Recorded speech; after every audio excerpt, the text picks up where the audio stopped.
I can't hear anything. Did anyone say anything? Yeah, we're all good. Oh, okay. Hi everyone. Thank you so much for coming to today's meeting. Today we'll be discussing college planning and the different aspects of the process. We'll go over everything from what you need to do before applying to actually applying to the colleges. And we hope to help you navigate this process and when it comes time for you to apply. So for today's agenda, we'll start with different admission types through which includes regular decision, rolling admission, early action, and restrictive action, early action, and early decision. And then we will go over college dates, which to choose, limitations, and how admissions counselors grade applications, and specifically what they are looking for. And this we will end with tips and when to start the process and have a Q&A session after the presentation. Okay, so this graphic describes the terms used in the college admissions process. The all admissions are split into non-restrictive and restrictive plans, and non-restrictive plans limit the number of colleges that students can apply to, while non-restrictive plans do not. And non-restrictive plans include regular decision, rolling admission, and early action. Rolling admission accepts applications throughout the admission cycle and then reviews and responds as they are received. The decision will be received based on when the application was submitted. Early action is an early bird form of regular decision where students will apply much before the regular deadline and will receive results before the deadline. Restrictive plans are divided into early decision and restrictive early action plans. In early decision, students must make a commitment to a single university and they must enroll in it if they are approved. This is usually applicable for highly prestigious private universities, and it does not apply to UCs. Restrictive early decision is the same thing as early decision, but the decision on whether or not to restrict the applicant from applying to other colleges is taken by the college. So, moving on, the regular decision is the most common pathway that students take where no special advantage is offered to them. The deadlines are normally around January and results come around April. Rolling admission is when you can choose when you apply and how that fits into your own schedule. And normally it is a first come first serve basis. And but there's still no special advantages or disadvantages other than the time at which you submit your application.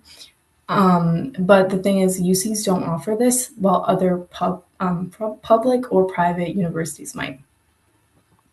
So for early decision, students submit their application at an early date and will receive their results earlier. They will have to commit to the school if it's restrictive, and the commit means that so if you accept, you have to enroll.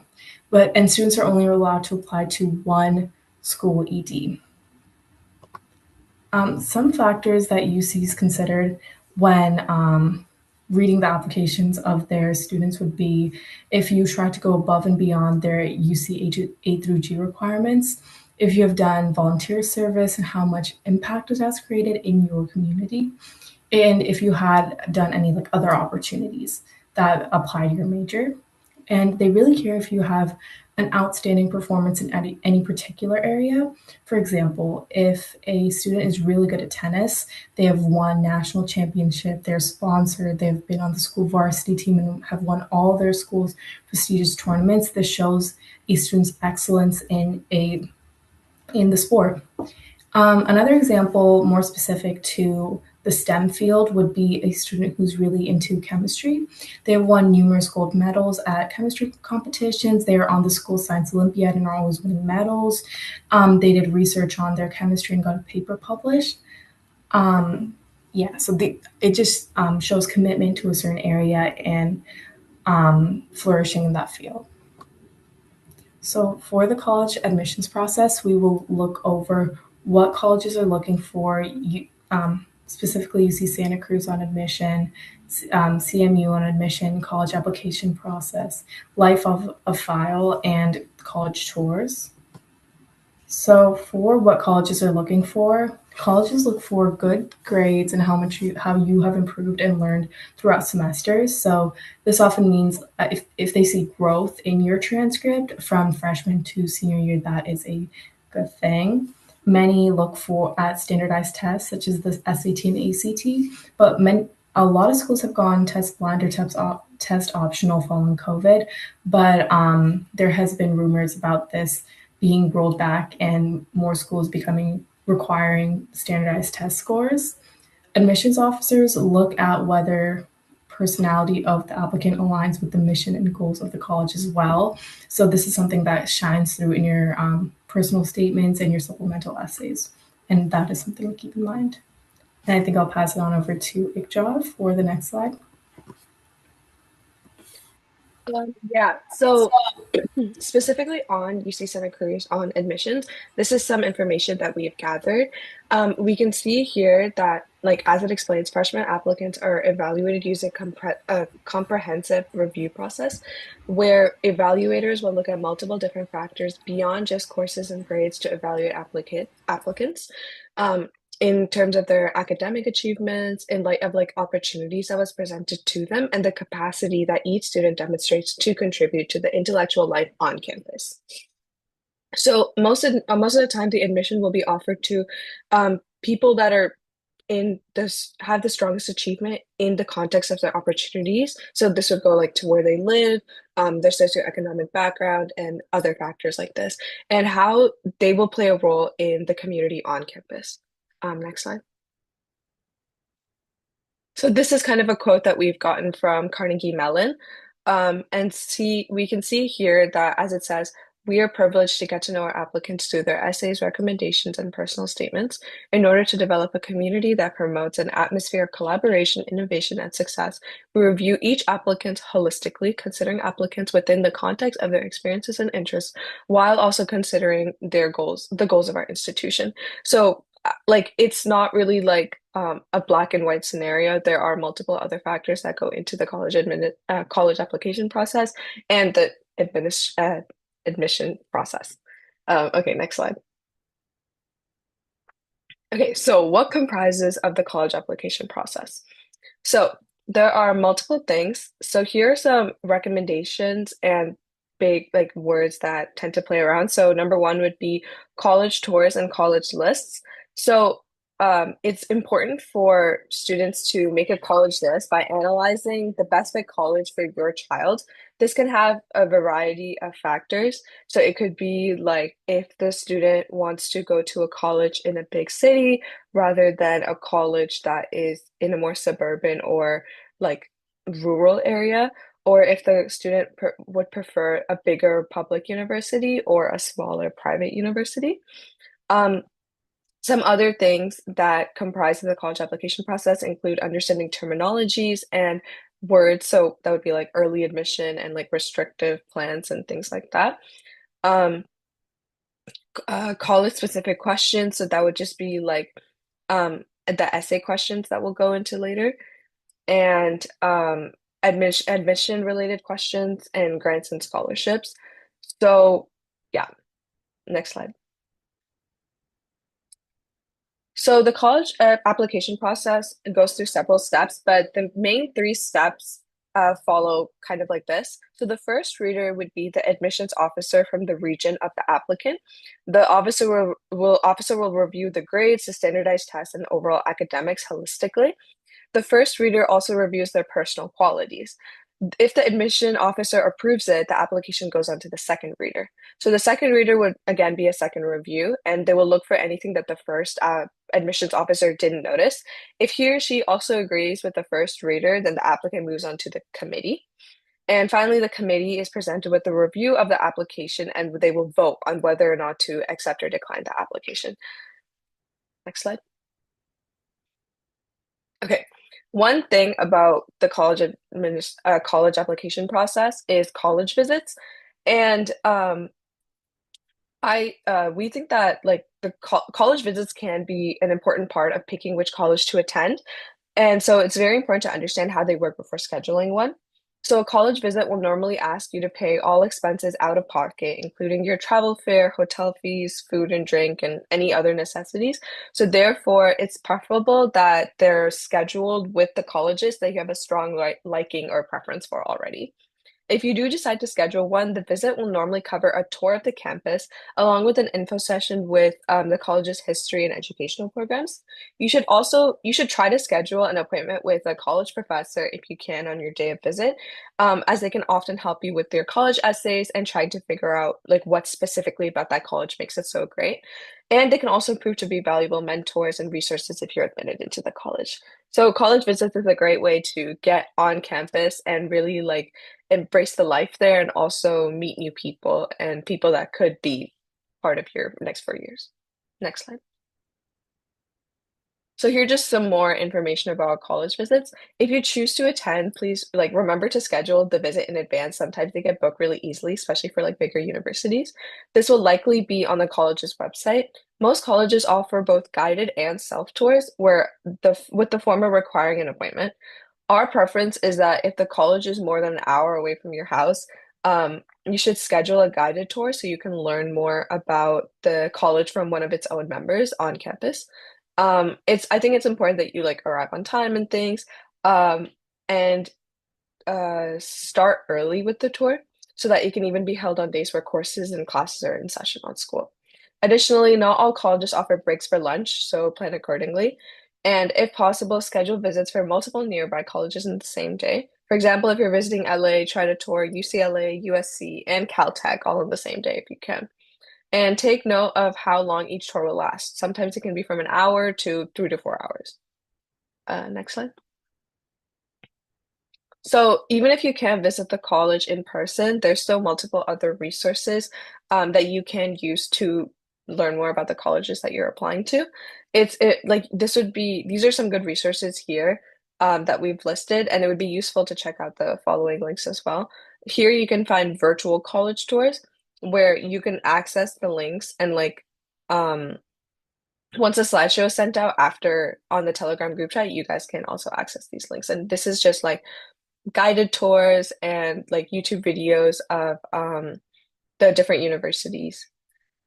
Yeah. Okay, next slide. Okay, now on to the next topic, which would be application plans. The topics that we're going to cover now are the college application platforms, UC prompts advice, different college application plans, additional info about early decision, and timelines for the college application plans. Okay, next slide. Okay, college application platforms. The most commonly used application program application is the Common Application. This has more than 900 schools, except it including all of the Ivy League schools as well. The application is accepted by universities in all states, the District of Columbia, and 19 other countries, including Canada, China, France, Ireland, Spain, and the United Kingdom. The next is the coalition application. It's accepted by over 150 member schools in 35 states. It provides college tools and collaboration spaces for students to connect to teachers, parents, and or counselors. So a newer option for college applications is the Universal College Application. This is accepted by 45 colleges, including 3 Ivy League schools. And Applied Texas can be used for public universities in Texas, as well as a few private and community colleges. Next slide. Okay, UC prompts advice. So there will be 8 questions to choose from on the UC prompts, and you can only respond to 4 of them. Each response is limited to a maximum of 350 words. Which question you choose to answer is entirely up to you, but you should select the questions that are most relevant to your experience and that will best reflect your individual circumstances. The whole thing with essays is kind of to get them to the college, to get the admission officers to know your personality, your background, your interests, and achievements in your own unique voice. So it's important that you don't like take anyone else's opinion or just do what comes naturally. Okay. Um, Another thing to keep in mind is that the prompts that you choose specifically do not matter. Like even if you choose like a maybe more uncommon prompt than your friends, it really does not matter, and that all answers are free form. So it really is just about showing your own unique voice to these colleges. Okay, next slide. So some more additional info about early decision. So even um, don't apply for ED colleges unless it's like your number one school because you will for sure go if you don't get in. Um, but even though ED is binding, colleges will often let you back out without any penalties. Um, and another thing is need blind. So, need blind admissions to colleges are basically when colleges don't factor your financial situation to pay costs. And this is just the most colleges are need blind as well, so they will not consider any factor of your financial situation in terms of application. So, just some more information and things to notice. Okay, I will now hand it off to Amaya for the rest of it. So some additional info about early decision. UCs, UCs don't have early admission or early decision, only privates do. And you wouldn't want to apply for early action if you want more time for your application, want to factor in the first semester of your senior year. Uh, and do colleges increase the chance of ED or EA applicants? Yes, many colleges do increase the chances of ED and EA applicants, although the advantage may depend on the college. And a deferred application doesn't mean your application was rejected. It's just that the college hasn't completed reviewing it and will make a final decision later. You can move on to the next slide. This is a table for the timelines of college application plans. You should keep in mind that you'll need a good amount of time to plan for these colleges. You should start at least a few months earlier than the deadlines to get enough time to plan and write your essay, write multiple drafts, get them proofread, etc. It's always better to start earlier so you won't be cramming all your essays for your applications. Next slide, please. Now we can talk about the college lists, mainly WAR, safety, target, and reach schools. Next slide. A safety school is any college or university where you have an 80% chance or higher to get accepted. Although you can never be sure whether a school will admit you, compare your SAT or ACT scores and GPA to their student body average.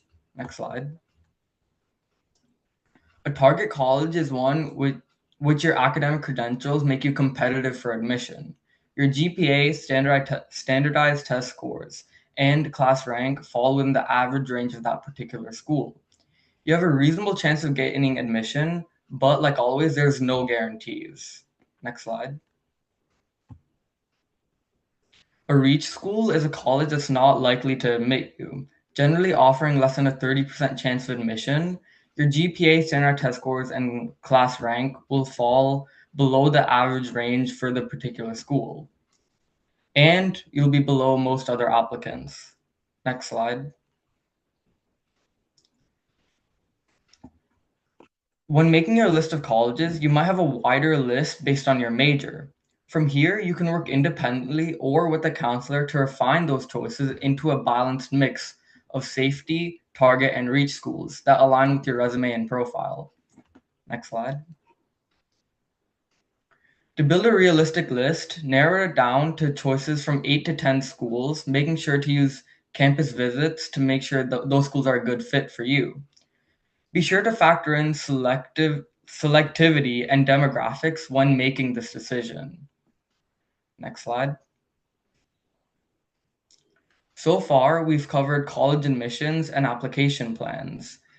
And now we'll discuss applying to colleges. Next slide, please. Here we can discuss the parts of the college application, what you submit to your colleges, and financial needs, scholarships, and loans. Next slide.